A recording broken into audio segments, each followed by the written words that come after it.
yung ating bisita ay matagal na kami kakilala nito. Iuto pa lang ako sa Kapanag Station. Kasama ko na siya tuwing Saturday. Ganito rin. Saturday inspection pangyari. Masama yung bisita namin sa Kapanag Station. Pasal pa lang siya. Marami ko napunta sa kanya na dala-dala ko sa kanya mga sample niya at pwede naman talagang mangyari sa buhay. So yung araw na ito bibigyan po tayo ng hindi natin na mamumura sa ating isipan kapag tayo ay namamangula hanggang sa iyong pag-usira. So, marami na tayo pinagdaanan na mga pastor na nagtutulong sa atin ng value formation. Kaiba siya sa lahat ng aking narinig sa nakatao pa pa. Hindi siya pa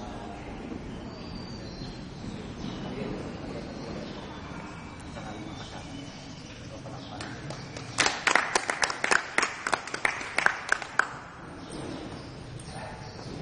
Salamat po, SPO po Rolando San Pedro. So, tayong lahat ay tumayo at hilingin natin si Chaplain Reverend Roberto Yalcon para tayo pangunahan sa isang opening prayer. Tayo po'y manalangin, tayo yung pagpumigil. Ama, kami nagpapasalamat sa iyo sa ginigay ng pagkakataon sa amin sa umagang ito. Upang muli, masilayan ng panibagong araw ng Sabado sa aming buhay. At patuloy, Lord, nagpapasalamat din namin sa iyo ang pagkakataon din ito, Panginoon, na binigay mo sa bawat isa upang matunghayan, Panginoon, ang pangungusap mo sa iyong salita.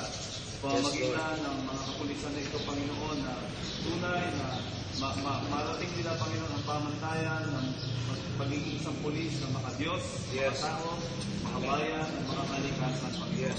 Tunay nga po pagpalain mo ang aming pagtitipon na ito, wala mong maparangalan, alam natin masakilang at salamat sa aming pagkakas. Pwede po lahat ang pinakamataas sa papurit parangal, tunay nga po ang iyong kapangyarihan at sa patuloy na manahan sa aming palagay na sa umaga.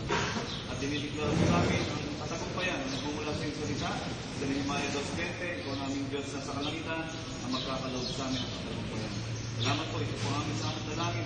Salamat sa matamis sa pangalan ni Jesus, tayo po natin magsabi ng malakas sa amin. Amen.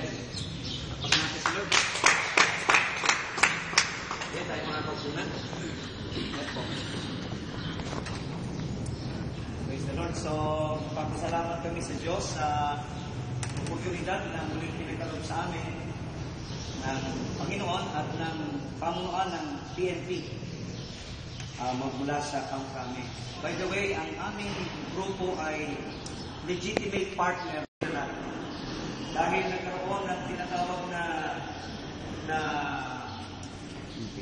ugnayan ng mga NGO, religious at mga civic NGO organization. Isa kami sa makalat na nakapasa sa screening committee ng Kamkrame. Talagang kami ay investigahan ng mga IG at ng mga CIDG. Meron tayong magandang record of reputasyon. So, nabigyan kami ng accreditation certificate that we are certified partner ng PNP organization. Especially, ang aming advocacy ay dalawa lamang. Number 1 is nation building and national transformation. Sabi ko nga sa mga kausap ko, mga chaplain at ibang mga nakakausap ko, pag hindi maayos ang spirituality, sira din ang morality, sira din ang personality. Lahat kasi magbuga sa pundasyon ng spiritualidad. Do you agree with that? Everything started in the spirit. Wala kagad nagsimula sa pisikal ng mga bagay. Wala kagad nagsimula sa literal ng mga bagay. Lahat nagsimula sa Espiritu. Katulad ang Diyos ay Espiritu. So nung ang Diyos ay magsalita, sabi niya, let there be light, and there was light. Let there be mountains, seas, and trees, so on and so forth. When God spoke something, it came into being. Kaya lahat nagsimula, lahat ng bagay na nakikita natin, lahat ng bagay na nakahawakan natin, lahat ay nagsimula sa spiritual. Kaya na kung ang ating spiritualidad ay hindi maayos, kung ang ating spiritualidad ay hindi matatag, hindi malalim ang pundasyon, I tell you, mga minamahal naming pulis, wala tayong aasahan na magandang mararating ng ating bayan. Alam niyo yung pagkakaroon ng mga tinatawag nating mga proposed bill sa ating Kongreso, sa ating Senado. Dati ang pinopropose ay RH bill, hindi pa tapos. Ngayon may nagpo-propose ng divorce bill. Alam niyo ba mga minamahal na kapulisan, kung kayo ay may pamilya, may matatakot kayo sa ganitong klase mga bill. You know why? It is a direct attack to a Filipino family. Ito ay pagwasak sa pampamilyang Pilipino. Tandaan natin, the most nearest institution that God instituted here on planet Earth is the family. Bago magkaroon ng gobyerno, pamilya muna. Bago magkaroon ng simbahan, pamilya muna. Why? Because government and church are composed of different families. Without family, there will be no government. Without families, there will be no church. Amen ba? Amen? So, pag sinunod natin ang kalayawan ng laman, walang mabubuong tahanan, walang mabubuong relasyon. Konting sigarot lang, tatakbo tayo dun sa bill na o divorce. Sa totoo lang, ang tao walang kasiyahan. Lalo na ang tao wala kay Kristo, walang kasiyahan yan, walang kakontentuhan yan. Kaya nga may mga mayayaman, kumapatay pa eh. May mga sikat, kumapatay pa. May mga makapangyarihan na naabuso pa. Why? Wala kasing satisfaction ang tao. Sabi ng Biblia sa Mark chapter 8, verse 38, makamit man ng tao ang lahat ng bagay dito sa mundo, ay wala pa rin. Wala pa rin. Why? Sabi ng isang Greek philosopher na isang mathematician by the name Blaise Pascal, ang sabi niya ganito, in every heart of a human being, there is a God-shaped vacuum. Tignan niyo ang kanyang discovery niya. Isang Greek philosopher mathematician by the name Blaise Pascal, sabi niya, sa bawat buhay ng isang nilalang ay merong hugis Diyos na bakante sa kanyang buhay. Hugis Diyos na bakante. God-shaped vacuum.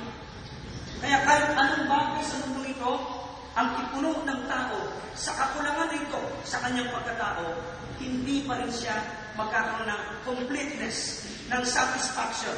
Why? Hindi naman hugis pera yung bakante sa buhay na eh.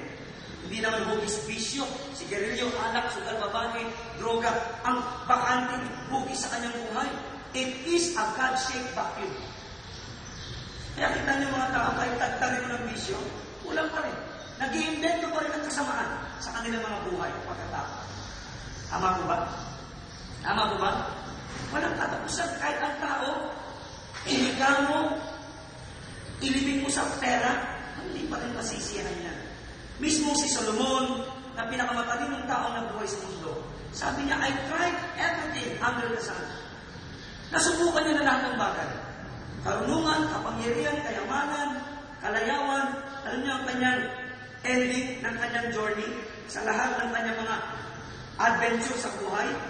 Alam niyo ang kanyang ending, ang kanyang conclusion is this: vanity, all is vanity.